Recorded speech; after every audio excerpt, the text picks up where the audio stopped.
Kwento ni Joseph sa Biblia.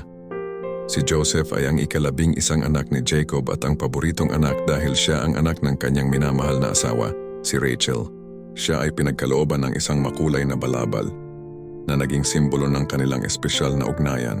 Si Joseph ay nagkaroon ng mga pangarap na tila nagsasaad ng kanyang hinaharap, kung saan siya ay nakikita na nagiging higit na mataas kaysa sa kanyang mga kapatid.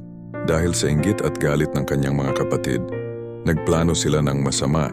Isang araw, nang makita nila si Joseph na papalapit sa kanila, pinagsama-sama nila siya, inagaw ang kanyang makulay na balabal, at itinataboy sa isang balon. Sa kalaunan, ipinagbili nila siya sa mga mamangalakal patungo sa Egypt.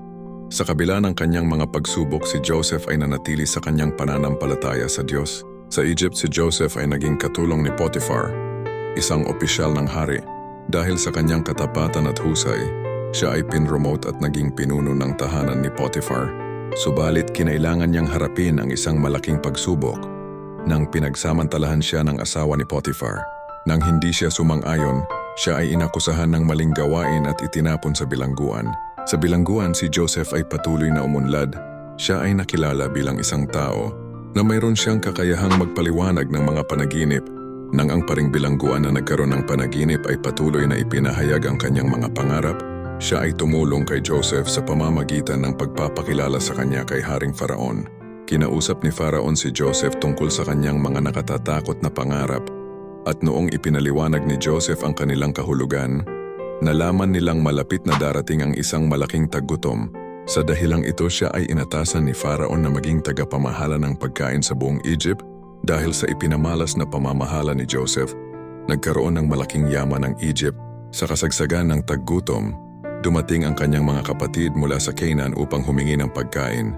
Hindi nila siya nakilala, ngunit si Joseph ay nagpasya na subukan ang kanilang katapatan. Makalipas ang ilang pagsubok, ipinakilala niya ang kanyang sarili sa kanila. Sa huli, hindi lamang siya nagbigay ng pagkain sa kanyang pamilya, ngunit pati na rin ang buong sambahayan ni Jacob ay dinala sa Egypt upang muling magsama-sama. Sa kabila ng lahat ng naranasan, pinatawad ni Joseph ang kanyang mga kapatid at ibinigay sa kanila ang isang magandang buhay sa Egypt. Aral na mapupulot. Ang kwento ni Joseph ay nagtuturo sa atin ng maraming mahalagang aral. Una, nagpapakita ito ng halaga ng pananampalataya at pagtitiwala sa Diyos sa kabila ng mga pagsubok. Ang mga trahedya sa buhay ni Joseph ay naghatid sa kanya sa mas mataas na layunin na ginamit ng Diyos. Ikalawa, ipinapakita nito na ang pagbibigay ng kapatawaran ay napakahalaga. Kahit gaano pa man kasama ang ginawa ng kanyang mga kapatid, pinili ni Joseph na patawarin sila at ipakita ang kanyang pagmamahal. Kung nagustuhan mo ang kwentong ito, huwag kalimutang mag-like at follow. Salamat!